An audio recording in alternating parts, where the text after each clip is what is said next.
Hey guys, today I'm teaching you how to remove gaps in Audacity. It's super simple and super straightforward. So as you can see here, I have an audio and there's a bunch of gaps that I would like removed.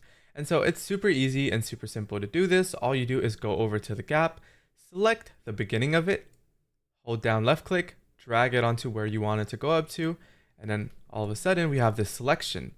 And so to remove this gap, all you need to do is press delete, and all of a sudden it is gone. So it's almost as simple as that, but another useful thing that you can do is if you select the entire audio, hit effect, then go down to special, you can see this thing called tourniquet silence. So this is kind of complex, but not really. Essentially, you can mess around with all of these settings. The threshold is basically where it hits up to. So if it's anything that is below this 40 dB, and the dB is basically like how high and low it can go. Another way to tell is by this over here. So this is 40 dB. Anything this and below gets cut off. Whether it's background noise or if there's actually something there, this would get cut off. So you gotta really mess around with this, and how long the cut lasts is something you can also determine. These are my current settings, so if you want to just copy these, you entirely can, but it changes mic to mic and voice to voice. So keep that in mind.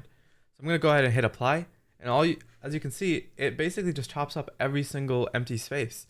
So then the last step, all you need to do is just drag these all together, and boom, there you have it. Super simple, super straightforward, and consider subscribing if this helped you out.